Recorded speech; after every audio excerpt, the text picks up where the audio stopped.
Bonjour tout le monde, aujourd'hui je vous fais une review de films comme j'en ai déjà fait sur ma chaîne.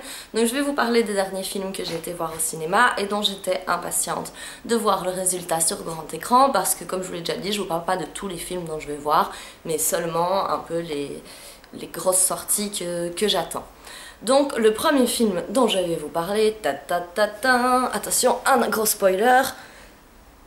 Ça vous dit quelque chose? Est-ce que ça vous dit quelque chose? Ok, donc le premier film dont je vais parler, c'est de Transformers, donc le dernier qui est sorti le 4, donc. J'étais très impatiente de le voir parce que je suis une grande fan de Transformers depuis le premier film. J'ai tous les DVD, je les ai vus je ne sais pas combien de fois. Bref, j'ai l'impression d'avoir 5 ans quand je vais voir ces films. Ouh, des robots, des robots, des robots. Enfin, je les trouve trop cool. Je suis trop fan de Optimus Prime. Voilà, donc même si c'était le 4e film, moi j'avais pas du tout ma dose. J'étais très content de qu'ils sortent encore un film.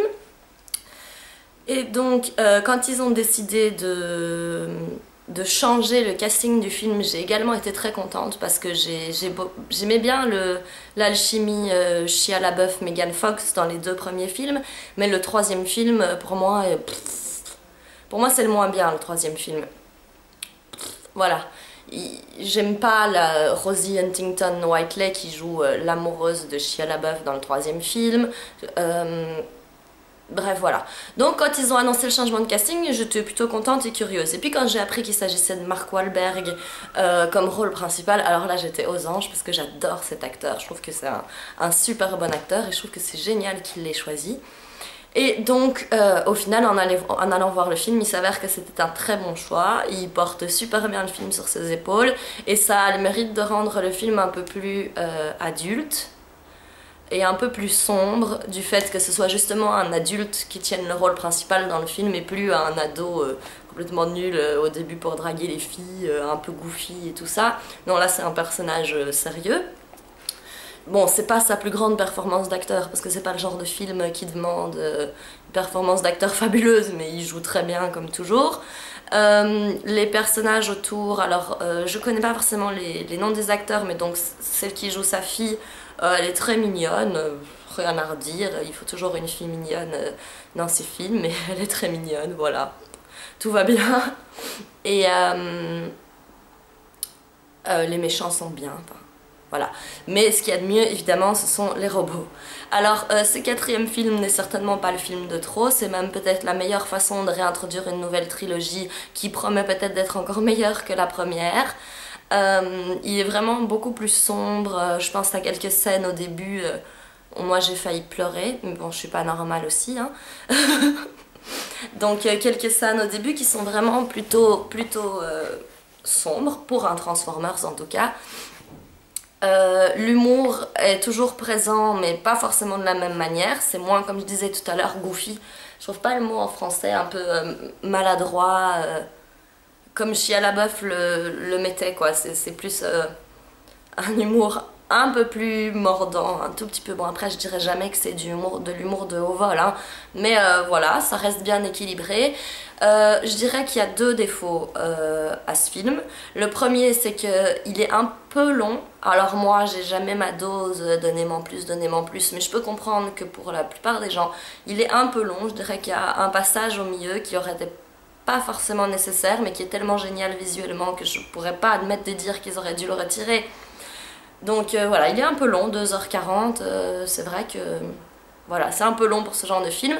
Ensuite, le 2e défaut, c'est le placement publicitaire qui est relativement correctement présent pendant tout le film, mais trop présent dans la dernière partie, combat final et tout ça. C'est presque écœurant parce que même mon petit frère qui est tout petit, il l'a remarqué, quoi. Il a dit c'est quoi toutes ces publicités. Il y a des moments où t'as eu un super plan avec Optimus Prime qui fait un truc de fou et puis derrière t'as une pub Burberry et t'es limite pendant une seconde plus attiré par la pub et puis tu te fais non.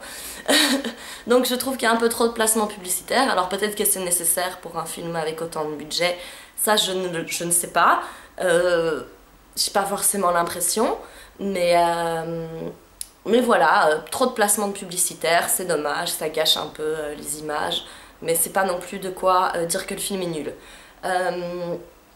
D'ailleurs, à la fin du film, il y a une apparition des Dinobots. Moi, j'étais juste trop contente. Sinon aussi, le scénario de fond n'est pas extrêmement élaboré, mais il est tout de même encore sympa, je trouve. Ça mène bien à une suite. Et il y a une introduction dès les toutes premières scènes vers l'origine de la Terre, l'origine des Transformers, l'origine de toutes les planètes, l'origine de tout, qui pour moi est mieux traité dans ce film que dans Prometheus. Donc je vais peut-être me faire lyncher, mais pour moi on a une meilleure introduction pour explorer ce petit... Ah, je trouve plus mes mots, pour explorer ça, que dans Prometheus. Donc il y a un petit côté un peu plus science-fiction aussi dans ce Transformers qui est vraiment pas mal du tout. Enfin, selon moi, il a plus de relief que les 3 précédents, il est un peu plus profond, un peu plus consistant, même si j'adorais déjà les 3 avant, hein. Et je sais même pas dire si je préfère le 4 à tous, parce que j'ai un attachement depuis tellement d'années aux 2 premiers, et même aux 3, que je peux pas dire que je l'ai préféré, mais je trouve qu'il est de meilleure qualité. Alors les effets spéciaux, n'en parlons pas, complètement canon. La bande originale est super, j'adore la chanson Battle Cry de Imagine Dragons. Je trouve qu'elle est très bien, et c'est pas plus mal qu'ils aient changé et qu'ils aient remplacé Linkin Park par un autre groupe, parce que Linkin Park a bien laissé son empreinte sur les 3 premiers films, mais c'est bon, on peut passer à autre chose, même si j'aime vraiment bien Linkin Park, surtout leur tout dernier album, soit on va pas s'égarer là-dessus. Donc voilà, Transformers 4, vraiment moi personnellement, j'ai beaucoup aimé. Soit, on va en passer au dernier film dont je souhaitais vous parler, qui est Guardians of the Galaxy, donc les Gardiens de la Galaxie, wouhou, que j'ai été voir donc tout récemment et dont je suis devenue complètement fan. Alors j'ai vraiment adoré ce film, pour moi il dépasserait presque Avengers et tous les autres films que Marvel a fait dans cette veine-là, même presque au-dessus du premier et du deuxième Iron Man. Je l'ai vraiment adoré, je trouve qu'ils ont fait un super bon boulot. Déjà visuellement pour moi c'est le plus beau de tous ces films là, parce que comme ça se passe, enfin comment expliquer, Avengers se passe sur Terre, Iron Man se passe sur Terre, Thor par exemple, il y a quelques scènes qui sont pas sur Terre, mais il y a aussi une grosse partie du film qui est sur Terre, alors que pour Guardians of the Galaxy tout se passe in the galaxy, donc dans la galaxie. Ce qui fait que ça leur permet une liberté au niveau des décors et des images beaucoup plus grande qu'en faisant un film qui se passe sur Terre. Donc ça, j'ai vraiment beaucoup aimé les visuels du film. Il y a des scènes vraiment magnifiques en 3D, pouh, trop beau, t'as envie de rentrer dans l'écran. Donc ça c'est vraiment une force indéniable du film, bien qu'ils étaient déjà très doués pour avoir des super beaux visuels.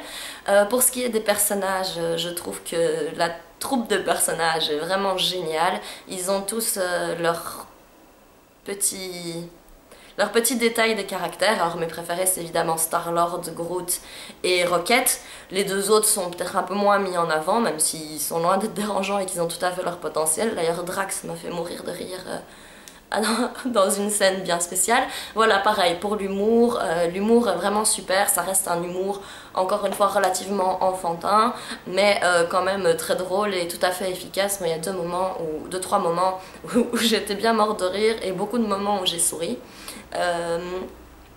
À côté du sourire et du rire, il y a aussi beaucoup d'émotions dans le film. Il y a des moments plus lourds, des moments un peu épiques où on a envie de se lever sur notre siège et de lever le poing avec eux et voilà. Donc ça, moi, c'est des choses que j'aime bien dans les films. J'aime bien quand ça fait un peu roller coaster, que tu ris, que t'as envie de pleurer, que t'es ému, que t'es stressé. Et alors dans ce film-là, tu passes vraiment partout. Enfin, quand t'es capable d'avoir 15 ans, non, 8 ans d'âge mental comme moi. Qu'est-ce que j'allais dire? Ouais, donc les personnages sont super bien animés. Rocket et Groot sont vraiment géniaux. Maintenant j'ai peur de rentrer dans la phase de spoil. Donc pour le scénario, c'est assez classique, hein, Marvel s'est pas réveillé subitement, ça reste comme d'habitude, plus ou moins dans chaque film une quête d'objets. J'ai pas l'impression de vous spoiler en disant ça, parce que si vous avez vu plusieurs Marvel, vous connaissez déjà leur système de fonctionnement. Mais disons que le cheminement de la quête est très sympa. Le petit défaut que moi je dirais, c'est que je suis pas particulièrement fan du méchant. Je le trouve pas méga charismatique, effrayant et compagnie. Enfin, il vaudra jamais mon Loki. Je suis une grande fan de Loki. Mais donc, non, j'aime pas spécialement le méchant, rien de spécial. Et je trouve qu'ils ne l'ont pas assez bien introduit dans le film. On parle pas assez bien de ses motivations, de pourquoi il fait ce qu'il fait et pourquoi il veut ce qu'il veut, quoi, tout simplement. C'est assez expédié, c'est tenu en 2 phrases et je trouve que une petite cinématique, vive les jeux vidéo, de, je sais pas, 3-4 minutes de flashback juste pour savoir un peu son background, ça n'aurait pas été plus mal, hein. Moi je trouve que ça aurait pu être un bon atout en plus dans le film. Donc voilà, la bande originale est géniale, full années 80, ça donne un super chouette cachet au film qui est fait de plein de petits clins d'œil aussi. Et comme je suis née dans ces années-là, ça me parle un peu, donc c'est rigolo. Ensuite, je n'ai pas grand-chose de plus à dire, si ce n'est que je meurs d'envie déjà de le revoir, que j'écoute la musique en boucle, que voilà, que je suis complètement fan, que j'espère qu'ils vont pas mettre 5 ans à sortir le deuxième quand on voit à quelle vitesse ils ont l'art de sortir les trucs. Enfin, même Avengers, ça a déjà, je sais pas, 2-3 ans, 2 ans, 3 ans. Je sais pas, dites-moi si vous savez. Mais bon, c'est bon, moi je veux bien, hein, Avengers 2, je le veux bien, donnez-le-moi, quoi. Donc j'ai peur qu'ils nous fassent attendre longtemps pour la suite de Guardians of the Galaxy. Mais soit, j'espère que ça vaudra la peine, parce que s'ils continuent sur la même lignée, à mon avis, ça nous réserve parmi les meilleurs de Marvel, quoi. Donc voilà, après tout ça, j'espère que cette vidéo vous aura plu. Je vous dis à très bientôt, je vous fais des gros bisous. Ciao!